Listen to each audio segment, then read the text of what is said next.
Welcome back, ladies and gentlemen, to the 2015 Bridgewater's Finest Movie Awards in conjunction with MediaDetour.com. You'll notice, as promised, we have changed clothes. It's a little colder down here today, so we're rocking our long sleeve shirts and hoodies. It is time to talk about the top 30 best movies of 2015. Tyler, we have arrived. This is the main event. Yay! So obviously what we're going to do here is we each have our top 30 best movies of the year. We also have a bunch of honorable mentions, stuff that we just are going to throw out there. Not really talk about too much, but movies that we're going to throw out as ones that we liked. Before we get into that, a couple of times here towards the end of the year, I put it out there on my Facebook, on Twitter, and a couple of other places. What were your favorite movies of 2015? We got a pretty interesting and a pretty diverse list here from fans and friends and things like that. Just anybody that wanted to chime in. So what I thought is I would throw those ones out there first, and we'll kind of gauge our reaction to them. Maybe you might see some of them on the lists, maybe not. But according to the fans, according to the people, these are what the best movies of 2015 were.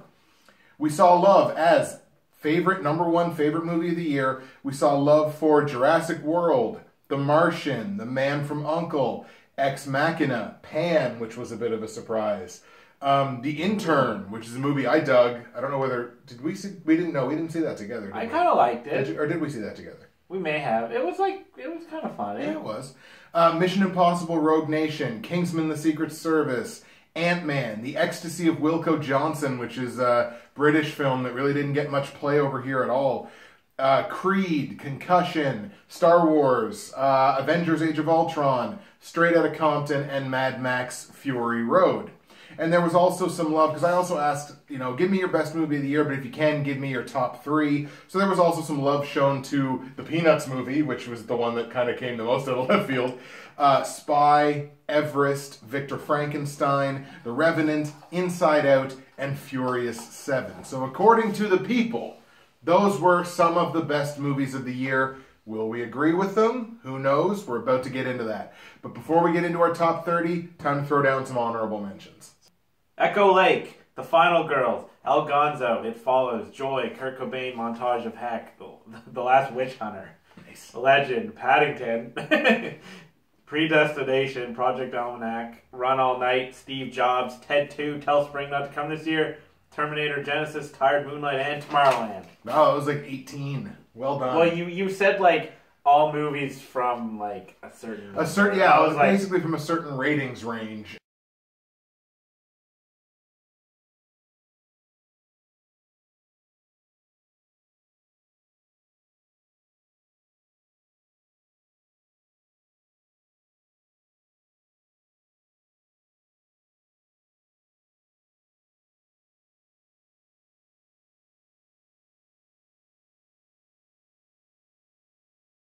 Basically, the way that I chose my honorable mentions is I chose everything that I rated at least a 70. Those movies include The Duff, Everest, Sisters, Maze Runner: The Scorch Trials, The Intern, Spy, Vacation, Z for Zachariah, 50 Shades of Grey, Pitch Perfect 2, It Follows, Me and Earl and the Dying Girl, Krampus, Ted 2, Trainwreck, Sicario, Steve Jobs, Pawn Sacrifice, Tomorrowland, Inside Out, The Gift, and The Last Witch Hunter.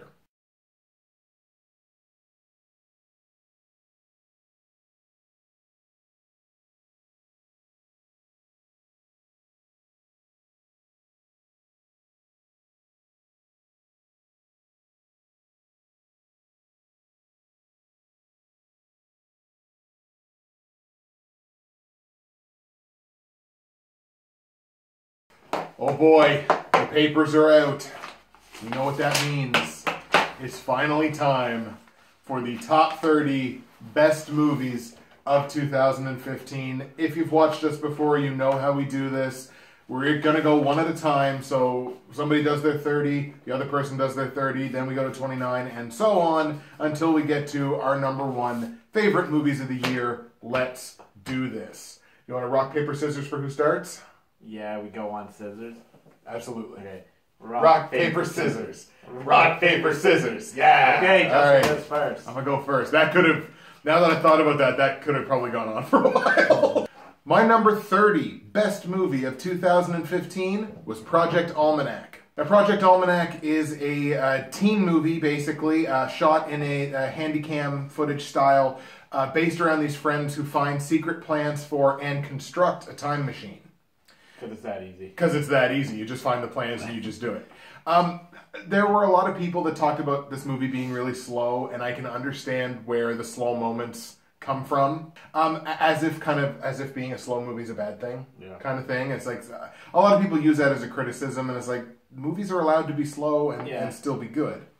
One thing I kind of dug about this as I was watching it is like it takes a very practical approach to time travel. It's not like, okay, we've built this time machine, let's immediately go back to the 40s and kill Hitler. Like that's not the idea. It's more like, let's go back like last week when I said this stupid thing to this person so I can not say that stupid thing to that person anymore. So it felt more practical and kind of more believable in those terms as like, oh, it's only short periods of time. The handycam style is okay. I have a problem with it. Like I always kind of have a problem with that handycam style because the logic behind it is always seems really stupid. Here it's okay. It's a little corny. Like at one point, one of the main characters just turns to the guy who's holding the camera and he's just like, from now on, you film everything. It's like, it's a little corny, but at least it's mostly believable. It's like, you know, it seems like a regular way that somebody would react. It was interesting enough. It kept my attention. It didn't set the world on fire, obviously, because it's only this. But at a rating of 75 out of 100, Project Almanac is my number 30 best movie of the year. Now, mind you, it was so early in the year, but that was our number one movie. It was for a little while. It's for a little while. It's like, oh wow, like this is like. I mean, I know that we've seen like 3 movies or something at that point. Right. There's always some breaks in logic with these, but I don't remember this one having anything too bad. Nothing egregious, no. No, so it was a good movie. You ready? Yeah. My number 30 is Bone Tomahawk. Tomahawk. And actually, I should mention, Bone Tomahawk was also given some love as best movie of the year by somebody after I'd already gone to print. It's kind of like the Western movie that I don't know if a lot of people will really see it this year. And it's funny because like Kurt Russell was in The Hateful Eight. Yeah. You know, another Western, and now he was in Bone Tomahawk as well, a Western, and so he's had a really good year for like Westerns. It's a little unconventional. It's rich in atmosphere, and it messes with the tone a little, and it's kind of like 2 genres in one. Like, it does a flip a ways through and becomes a little more horror and stuff. Okay. And it's pretty gruesome, and it's well shot, and took me by surprise. I'd never heard of it, and then I got a review copy. Nice. I put in for it. I was like, that sounds cool. And then they gave it to me, and I was like, yeah, I like this. This was surprising. Thus is the power of MediaDetour.com, your detour for media on a .com. It was good. It was a fun Western. It doesn't, like, blow my mind. Right. But it's good enough that it got number 30. My number 29 best movie of 2015 is Terminator Genisys. Now, this is one of those ones where people will kind of start rolling their eyes. I don't think many people, well, some people might have rolled their eyes at Project Almanac, but people will really start rolling their eyes at this because people really did not like this movie. I hope I didn't like it. Terminator Genisys is the equivalent of X-Men Days of Future Past, which is, it's the movie that answers the question of how do we retcon everything that has ruined this franchise? Yeah. Which, for Terminator, is everything since T2. They did it, of course, with time travel. This is my second straight time travel movie. And people didn't really seem to like that, and they didn't seem to like, you know, the fact that Arnold was still in it, which is like, really, can you... Weird. Like, because a Terminator movie without Arnold is not gonna fly. It's not gonna work. Oh, sorry, I wanted to lead it off with this. nanomachines. One of the big problems with the movie, too, is the ending. Because the ending, they cop out on. Because you know, at a certain point, there's going to be sequels. Yeah. So, yeah, they cop out on the ending. And they cop out big time on the ending. That being said, everything that led us up to that point is everything that I want in a movie like this. It doesn't... This is, and I said it in an earlier video, this is brain candy. This is not good, supposed to be good for you. It's just supposed to make you feel happy. And this was a Terminator movie that made me feel happy. Like, it was just like, okay, cool, Terminator's back, Arnold's back, and she's really good, and everything just was good. Like, I mean, maybe it's a beneficiary of low expectations, but, I mean, like, if this is the Terminator movie that we're going to get, I'm pretty good with it. The mythology's pretty convoluted, but I was good with this. At a rating of 80 out of 100, Terminator Genisys is my number 29. It's like you were saying about a bad ending, which I agree, but it's like a bad ending doesn't tank a movie. I don't think a bad ending tanks anything. No? No, I think that because it's a small part, and yes, I know it's the payoff. Mm-hmm. But it's just a small part of a movie. If you're watching a movie and the rest is so good and it has a bad ending, it's like that can't tank the rest. And I hate when people say that. I have seen endings so bad that it's ruined it. If the rest of the movie is like average, just kind of treading water, then it's like, okay, a bad ending may push it into the negative for me because it's like whatever. Right. But in the same way that if a movie's kind of average and has a great ending, it pushes it the other way. That's true. But I don't see how somebody could really dig something, and then when it gets to the ending, just be like, "Oh, that movie sucks." Yeah. It's like the ending sucks. It's like it's just really disappointing. But and this ending, I should say, this ending isn't that bad. It just cops out. My 29 is The Man from U.N.C.L.E. Wow, that's kind of low. Yeah, but it's still rated high. Well, yeah, exactly. It's like, oh, that's low. It's only when 85. you see a lot of movies, it's weird doing these lists. That's fair. And it's like, geez, that's number 30 or 29. It's like, yeah, but you've seen like over 100 movies. Yeah, it's like, that's fair. It's Guy Ritchie being Guy Ritchie, and that's just that's really all I want. Yeah. I want his like brand of style and comedy, and in terms of like spy movies this year, it's probably like second or third tier though. It's funny because it's kind of like a year of spy movies, but like the main cast was good. We talked about I think the main cast briefly in another video where they had like a very old timey look and feel. They were all great together. They had good chemistry. The action was fun. It was funny. There was some shots that just went on way too long without a proper payoff, though. Yeah. So that like kind of knocked it down a little bit for me because there'd be a scene or two, or more than a scene or two, where I'd be sitting there and he just let the camera just linger, and then like you expect something and then just nothing really happened. You're just like, should have edited that shot. That was not necessary. It didn't really do anything, and it's coming from a guy who like some of my favorite directors do like such long shots that I'm used to this kind of thing. Right. But I did like it. I quite enjoyed it, and I don't think people were as high on it as I was, or really us. No, but we both like Ritchie's style, so yeah, I like a good Ritchie movie. My number 28, best movie of 2015 is The Night Before. Now, we already did kind of talk about this a little bit because it was also my best comedy. So I'm not going to go too much into it. You kind of know it by now. Joseph Gordon-Levitt, Seth Rogen, and Anthony Mackie as the three best friends that anyone could have on their last Christmas Eve celebration together before they kind of start the rest of their lives. Thought it was really funny. Thought the three of them play off of each other really well. I liked all the rhetoric around it being like, oh look, it's a Christmas movie for the 2010s and things like that. And I kind of balked at it at first because the trailer doesn't really make it look like that. But then when you watch the movie, you're like, it kind of is. I could buy this as a movie that I could watch again next Christmas and still enjoy it. You know what I mean? So at a rating of 80 out of 100, The Night Before, my number 28. It was humorous. It was a good comedy. And basically, we As long as don't a comedy movie is funny, then it's a success. Really don't have high expectations. Because you don't expect great performances, a great plot, or anything. It's like a comedy literally just has to be funny. And one other thing that I will say about this, though, is I saw this movie get criticized a lot for being cameo heavy. Because there are a bunch of cameos. But it's like... And I guess I can understand that criticism if the cameos don't mean anything. But every cameo that came in this movie had comedic effect. If you're going to complain about a movie being cameo heavy, make sure that the cameos are feel pointless or are pointless.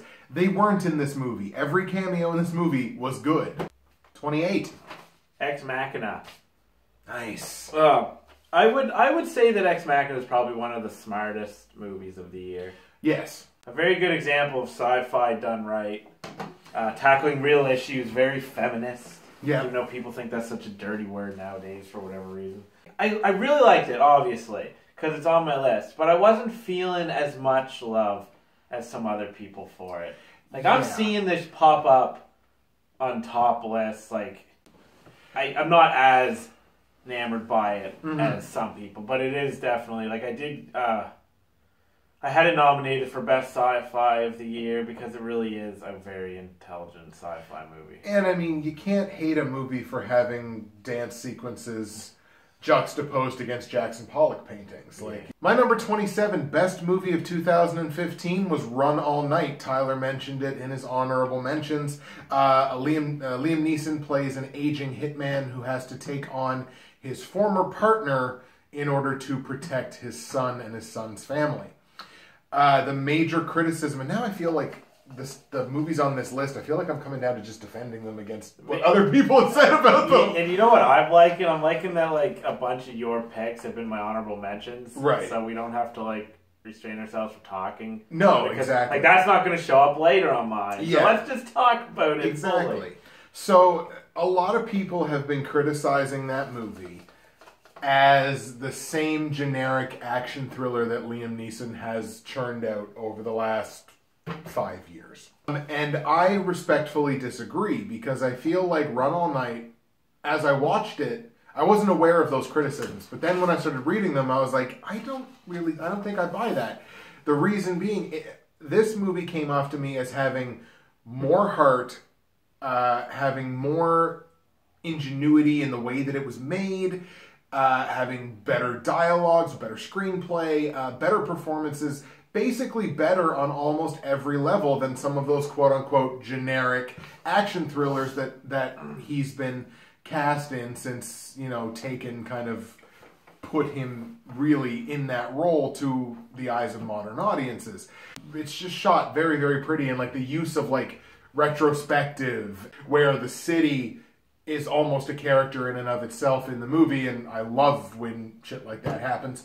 Plus, I mean, it's Liam Neeson and Ed Harris, and you put those two against each other, and they basically look at each other at one point and be like, we hate that it's come to... It'll be like when Tyler and I are in our 60s, and we finally realize we have to kill each other.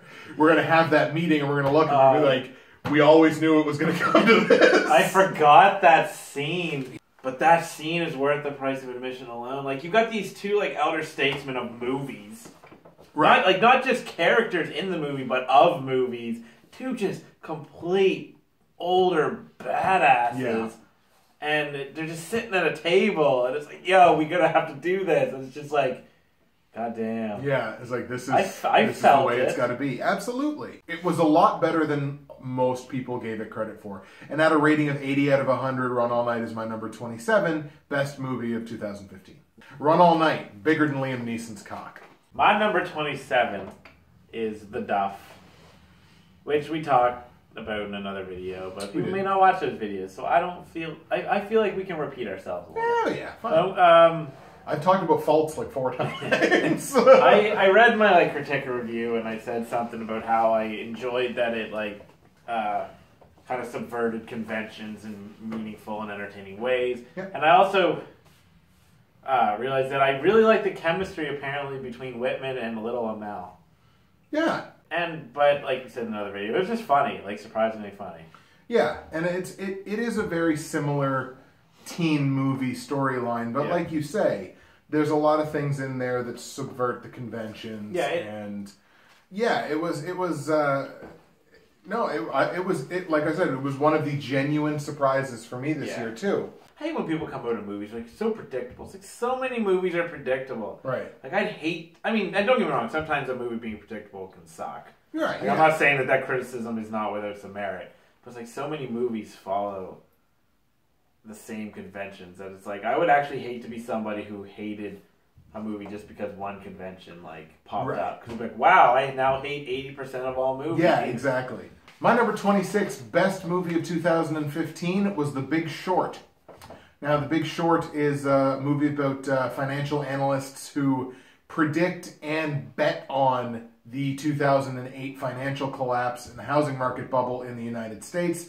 Got an ensemble cast that is very, very good. Steve Carell is really, really good in that movie. Steve Carell has been good the last couple of things that he's been in. But like Steve Carell is kind of carving out a nice little reputation for himself, and he's really good in this movie. Christian Bale's really good in this movie. Ryan Gosling's really good in the movie. It's kind of easy when you watch the movie to get bogged down in the math and the specifics of like this is how this went, and this is why this collapse happened, and this is what the banks were doing, and this is what whatever. You don't really have to worry about the specifics. Here's everything you need to know about the financial collapse in 2008. The banks were jerks, and the people that caused it, that should have paid for it, never ended up paying for it. Yeah. And there's the 2008 financial collapse in a nutshell. And there was one thing about the movie too, is like there's a number of occasions where the movie intentionally breaks the fourth wall, and it's the author of the book The Big Short, which you should seek that book out. It is a good book, and he's a good author. He's written a couple of books about this topic. It's the author and the screenwriters and everything like kind of really wanting to drive the point home. So there's a couple of times that they just intentionally, and it's usually through Ryan Gosling, intentionally breaks the fourth wall. And it's a risky thing to do from a filmmaking perspective because you run the risk of sort of losing your point on the audience when you break their immersion like that. In this instance, it was done in an entertaining way, i.e. Margot Robbie in a bathtub. Yeah. So it's done in an entertaining way. It's done in a smart way. And at a rating of 80 out of 100, The Big Short is my number 26. When I saw the bathtub scene, I was like, oh, that's awesome. Yeah. But then they like went back to the well with like, it was like Selena Gomez. And I thought, I was like, oh no, are they going to keep going back to the well and ruin it? But I mean, I like the Selena Gomez one too. That was great. They ended up not overdoing it, but I like, for a brief moment, I was like, is this what they're going to keep doing? Right. Going from something more important than that. My number 26 is Jurassic World. Yeah! Nothing's more important than dinosaurs. Yeah, it was rather brainless. I didn't know that it was supposed to be anything other than that. Yeah, I didn't know I don't look at... Mind you, I haven't seen Jurassic Park since I was literally a kid in the theater. So I don't remember much about it. And obviously I was so much younger then. But I don't really think that Jurassic Park was like a brainy movie. No, it didn't... It's like, okay, so there's these dinosaurs, right, in this park. Right. And yeah, we shouldn't do that. But we did. But it's like, I never really thought that the movie was supposed to be anything other than a thrill ride. Right. And so when I watch it, and I'm watching it as a thrill ride, I'm like, yeah, this was exciting. Yeah. And it had the badass battle at the end. It does. T-Rex.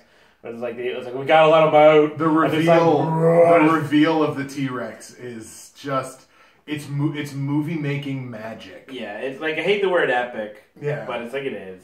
It succeeded on everything I needed it to, and I'm not like a massive fan of Jurassic Park, so I just went in wanting a fun movie about dinosaurs. Absolutely. And that's what I got, so I don't know why anybody would expect anything other than that. And it had Chris Pratt. Who's like the darling to everyone now. Yes, exactly. My number 25 best movie of 2015 is Legend. So Legend has Tom Hardy playing both the roles of Ronnie and Reggie Kray, gangsters in London in the 1960s. Is that not word for word from the trailer? That sounds totally word for word. Pretty close. And I'm not saying it was intentional. No. I'm just, when you're saying that, I'm like, because I've watched that trailer like 10 times. Right, yeah. 10, 15 times, because Right. I love that trailer. Yeah, the idea behind it was like these guys were sort of the muscle behind trying to turn London into the Las Vegas of Europe. And that's basically the premise of it, is it's Ronnie and Reggie Cray like kind of running their gangster shit in Europe. Obviously, I gave Tom Hardy my best actor of 2015. Spoilers if you haven't watched that video. Partially for playing, you know, two roles in the same movie, which, you know, seems where they're relatively similar, but they're two very different people, obviously. Yeah. It's kind of unfortunate that this movie didn't capture me the way that I hoped that it would. It wasn't enough that it was a disappointment, but it was like, with the element of Tom Hardy playing two roles and like 60s London and the that gangster life that we're all about. And I had kind of hoped that this would like grab me, and that by the end of the year this would be like in my top 5. And it didn't grab me the way that I had hoped that it would. That being said, it was still really, really solid all around. At a rating of 80 out of 100, Legend is my number 25 best movie of 2015. I didn't even know that this movie was a thing, right? Right. And then I saw this trailer, I'm like, wow, that shot up to like, maybe, I don't know about the top of my most anticipated list, but it was easily like top 3. Yep. And all of a sudden there was this movie I'd never heard of, and now I wanted to see it more than almost anything. Right. And I watched the trailer numerous times, and I loved it. And then I finally watched the movie, and I'm like, I like it. I like it a fair bit, but it's just, it doesn't do anything with like the mob movie. There's some fun scenes and stuff, but don't like get it twisted. You do not go to this movie to actually figure out what the Krays were like. No, they are not, and I'm not like some scholar on the Krays by any means. I was a little disappointed, but not disappointed to the point I didn't like it. I just expected a lot more. Yeah. Oh, good. This one should be fun. 50 Shades of Grey. My number 25 is American Ultra. American Ultra was, you know, it's like a comedy action stoner flick. Yeah. And it stoner action comedy. Yeah, it definitely flip-flops on it. Like, there are better comedies, and there are better action movies. And there are better stoner movies. There are better stoner movies. But, like, I really dug how kind of crazy it was. It just, like, the script was just ridiculous. The action was actually a little more inspired than I thought it would be. Yeah. Because I kind of thought the action would just kind of be, like, generic crap. But it was actually kind of fun. I expected to like it because I thought the trailers were cool. And it delivered maybe a little more than I thought it would. It was a silly, over-the-top, comedic, fun time. Yeah, no, it's fair. I remember when I first saw the trailer, I was like, I can almost guarantee that the trailer is going to be better than the movie. And then I got whiff that our good buddy and personal friend Max Landis, if only that were true, wrote the screenplay for it. And I was like, okay, I'm going to support this one way or the other because I tend to like the stuff that Max Landis does, including Wrestling Isn't Wrestling, where if we would have counted short films, would have been my favorite movie of the year. So like I knew that kind of he was behind it, and I was like, okay, cool. And I watched it, and I wasn't in love with it, but at the same time, I appreciated it for what it was. And like, I like Kristen Stewart more than most people. She doesn't stink to me like Twilight should have made her stink. I totally understand that she's one of the most... Bella Swan is one of the most underwritten characters ever. So I understood that Kristen Stewart was working from a deficit right from the beginning with that character. No, I dug American Ultra. I thought it was directed really well. And it was unique. Yeah, you know what? It was. It definitely... It stood out. Whether you loved it or you liked it or you didn't like it or you hated it, it was a movie that stood out and tried something different. Yeah. And I'll always give that the benefit of the doubt over something that just doesn't try. Yeah, I cherish unique things more than some people do. Like, if you come up with a cool idea, like an interesting new, or at least fresh or idea, I tend to be a little easier on it. Yep. We should be embracing this as long as it's done fairly well. Right. Because if you don't embrace this, people aren't going to keep trying. Yeah. And then we're going to get into a situation down the line where it's nothing but the same bland product. And then everyone's bitching about how they... nobody tries anything. Nobody's like, well, you didn't support it when they did. Right. So nobody takes risks anymore. It's like, well, that's how society works. Absolutely. My number 24 best movie of 2015 was Ant-Man. I don't really have to tell you what Ant-Man was about, but Paul Rudd is Ant-Man, and he's a superhero, and he can get super small. Marvel did a really good job with Ant-Man, because I think Ant-Man, of all the Marvel properties that have come out basically since Iron Man in the building of the Avengers, I think that's the one where there was, like, along with, like, Guardians of the Galaxy, I suppose, where there was, like, the most amount of risk assumed. Nobody gives a shit about because everybody's that's like, what he's trying to say. Right. That's basically what I'm trying to say. It's like everybody knows, if you have any affinity towards comic books whatsoever, you know Captain America, you know Iron Man, you know, like, Thor, like, you know these characters. You kind of got to know comics a little bit more to know Ant-Man. Like, I didn't really know... I knew there was a superhero named Ant-Man, but he turns into an ant-sized He turns into an ant-sized human. Like, that's a hard sell. They were so smart in making this movie because they insulated it with a really good cast. And now, luckily, Ant-Man got over on its own. Like, it got over on its own merit as a good movie, directed really well. Paul Rudd had a really good performance. Michael Douglas, I think, it's Michael Douglas. He's really good in it. So they insulated it with a really good cast. Anthony Mackie, Michael Pena's in it as well. Probably the least convincing villain so far in the MCU. But that being said, it works for Ant-Man, because Ant-Man's just, by the very nature of it, it's a little more kabuki-ish than the other people in the MCU. So within the context of Ant-Man, it works. Ant-Man had to work harder for another reason. Like, we're in the middle of, like, these massive storylines in the MCU, and then here we are with an origin story. Yeah. Like, it's the same thing that, like, Doctor Strange is going to have to do, and all these other movies that are coming over the next few years. And on the plus side, you watch Ant-Man, and by the end of the movie, you're like, okay, I can see how this is going to contribute to the MCU. And at the end of the day, as long as anything that they bring in is going to contribute to the universe as a whole, on that level, it's a success. So, at a rating of 80 out of 100, Ant-Man is my number 24 best movie of 2015. Last thing I'll say about it, I like the way that they address the whole why not just call the Avengers question. Because it gets to a point where it's like, why not just call the Avengers? My number 24 is something he mentioned earlier, The Big Short.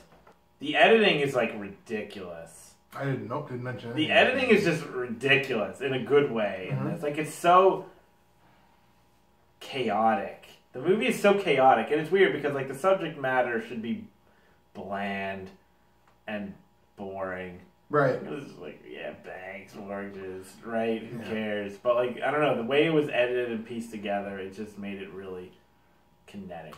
But yeah, no, you're absolutely right. They flirted with the idea of it being like almost like a thriller. Yeah. Even. Like, and that's an a success economic thriller. What a subgenre that is. And then just a final thing. I know this means so little to you, but it's like a part. I think I could be wrong here, but I'm pretty sure it's when you first see Christian Bale's character. Who's my favorite? You like Carell, but I like Bale's performance. But I also just like Bale's character. Yeah. But Carell is phenomenal in it. When you see him and the song that's playing, it's a Mastodon song. Okay. Blood and Thunder, and it's like the one that sort of, I think that someone is trying to kill me. Okay. And I was like, when I heard that, I was like, man, they have Mastodon in a movie about banks and shit.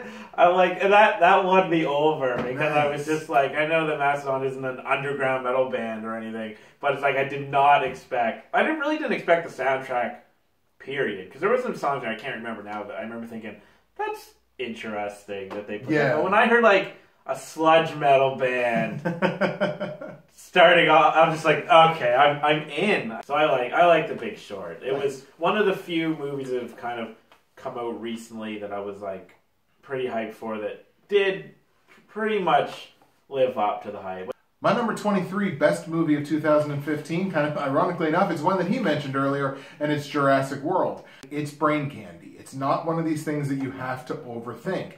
This movie had everything that I wanted in this movie, and I wrote down exactly what it was that I wanted from this movie. It includes Chris Pratt, velociraptors, Chris Pratt riding a motorcycle between 4 velociraptors, swerves, heel turns, babyface double turns, and an ending sequence that is unadulterated movie-making fun. And that's what it was, because the good guys become the bad guys become the good guys. Chris Pratt rides a motorcycle between 4 velociraptors. Then there's the T-Rex with the girl and the flare, and the T-Rex is like, you got balls, but I gotta deal with this. You watch this movie, and it's like, I'm smiling through the whole movie, because I'm just like, this is so dumb, and I don't care. Yeah, dude, because this is just so entertaining. Yeah. Sure, the movie's cheesy. Of course it's cheesy. It's Jurassic World. Dinosaurs in a park. Why are they in a park? I know, and it doesn't ask much performance-wise, but it doesn't really have to. I tell you what, there's an episode of Smodcast, Kevin Smith and Scott Mosier's podcast, and I can't remember which episode it is, but Kevin went and saw Jurassic World, and they have this like half-hour conversation about Jurassic World, where what Scott Mosier says about it is like, once again, it's like fucking white people. It's like, we could do it better. And it's like, sure, that's the whole premise behind the movie. It's like, look, this is just a matter of management. And it's like, no. It gives you what you want, and you still piss in its mouth. But it gives you what you want from a Jurassic Park movie. At a rating of 80 out of 100, Jurassic World's my number 23. My number 23 is a little movie called Southpaw. Nice. A boxing movie. My number 22 is also Southpaw. All right, so we'll tackle 2. Exactly. So we'll I'm just talk glad about you did get to Southpaw. see it, because I know you hadn't seen it. Right, yeah. I hadn't seen it for quite some time. I'm a sucker for like boxing movies, I guess. I just like them. This one was gritty, really gritty. And I bought Gyllenhaal, but then I buy Gyllenhaal and everything. Gyllenhaal's an amazing He's so actor. good. I made the mistake with this movie, the same mistake that I made with Creed. Because I compared it to the best moments from Rocky, even though it's so ridiculously unfair. Yeah. Because it's not even the same series. Well, with Creed it is, but with Southpaw it's not. And it's so ridiculously unfair to do it, but it's almost unavoidable. Well, yeah, when you think boxing movies, you right. think Rocky. So, I mean, like, Southpaw, it's not Rocky, but it doesn't have to be. So, like, it's a movie that's really got, like, a classic boxing storyline. Matter of fact, it's got the storyline that they use in Rocky 3, basically. Even though the boxing choreography in Southpaw, I thought, left a little bit to be desired. Yeah, it was not it's great. Right. Like, wasn't as good as Creed, yeah. But it's still fine, but I found the choreography kind of left a little bit desired. When in a boxing movie, the final fight tends to be almost like a short film in itself. Right. And in this, it isn't to that extent. Like, it's still fine. It's still a great fight. Like, whatever. Yeah. It's good. Here's the thing. The movie manipulates you so hard. Like, it's very dark, and it's throwing everything at you it can. Absolutely. I felt sad. I felt empowered. I felt everything. And I know that they were just throwing shit at me like, hey, this makes humans feel things. Yeah, exactly. Please feel the feelings. But I didn't care. No. I came out and I'm like, no, really liked it. And I think the best thing, and we'll cap Southpaw on this, I think the best thing that this movie did is the same thing that the Rocky movies do, and they do really well. And we talked about it earlier when we talked about Creed in an earlier video. It's a character study with boxing as a subtext. Yeah. So at the very least, it did that, and it did that very well. So you must have rated that an 85. I rated it an 80. It's my number 22, and it's Tyler's number 23? Yep. Right on. Southpaw. My number 22 is Room. I almost said The Room again. Almost. I can't. It's in my brain. Damn you, Tommy Wiseau. You're tearing me apart, Tommy. Kind of an unexpected movie for me a little bit. Yeah. I knew there was like a lot of emphasis put on it, and they were really trying hard to make this an engaging drama. I'm going to say half of it. I'm not sure how long exactly it is. It's pretty much just in a room. And it was really compelling stuff. Right. You wonder why are they in this room, although you kind of know anyway, because why else would they be in the room? Yeah. Some guy's a sick douchebag, basically. Basically. And then, like, they get out. Spoiler, I guess. I guess that's a spoiler. I mean, I guess if you expect them to be in the room for an hour and a half to 2 hours. And then it becomes kind of like the aftermath of that and deals with some kind of interesting emotions and ideas. Right. 2 great performances by Brie Larson and Jacob Tremblay, But I gotta say something, and I kind of didn't notice it until I was on Criticker and I read someone's review, and they're like, William H. Macy? Yeah. Yep. Macy. He's in like one scene. No, he's probably in a couple little parts, but there's like one block that he's in. Mm-hmm. And he may have stole the show. Oh, really? In it. It's this little block. Like, he's not in it enough that I could give him, like, a best actor nod or anything. But there's, like, this one part where he's in. And it's like, wow, this is really good. And he did a lot with a small part, with a really small part. And plus the writing was really good. And it was a really conflicted character. And they were all really conflicted characters, dealing with some serious stuff, whether they were the ones in the room or out of the room, like the parents or whatever. There's some real heavy stuff going on here, and it was really good. And I'll probably never read the book, because I don't tend to do that after I've seen a movie. It was one of the ones that I wish I could have found the time before we did the recordings of this to watch it. It's one of my great lists, on my great list of shame. But, it was definitely one that... It came highly recommended because the book came highly recommended. My number 21 best movie of 2015, and this will be my last entry in this video, is Mission Impossible Rogue Nation. I really, really dug this, despite the fact that apparently it's basically just the same idea from Ghost Protocol. Which I thought I had seen Ghost Protocol, and now that I kind of read the synopsis, I'm like, maybe I didn't. But like, it's kind of the same. It feels like sort of the same idea as Ghost Protocol, because it's like the idea of the IMF being shut down and going rogue. If them reusing the same idea results in this, I'm totally okay with it. Keep using the same idea over and over again, because these last 2 movies have been, by all accounts, really solid. Yeah. Rogue Nation was really, really good. There's enough plot twists to break your neck.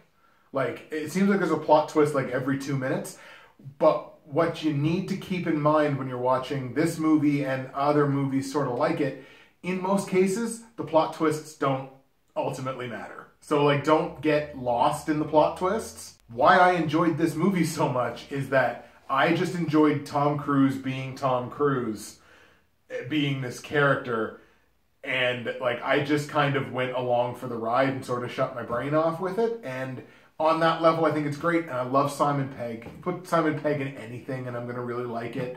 And it just ended up being a really enjoyable, just like thrill ride at the movies, really. And Mission Impossible Rogue Nation was another one of the surprises for me this year that I didn't think I would like quite as much as I did. But at a rating of 80 out of 100, Mission Impossible Rogue Nation, my number 21 best movie of 2015.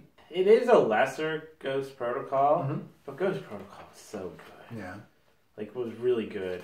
And it was great for me, because as a kid, I watched the first Mission Impossible. And you've heard this. But, like, I loved it as a kid. Yeah. Like, it was easily one of my favorite movies. And so much so that one of my, like, characters I've always written uses the name Ethan. And then, like, they've been a lot different since. And, like, I like the second one, but I don't love the second one. I actually didn't like the third one.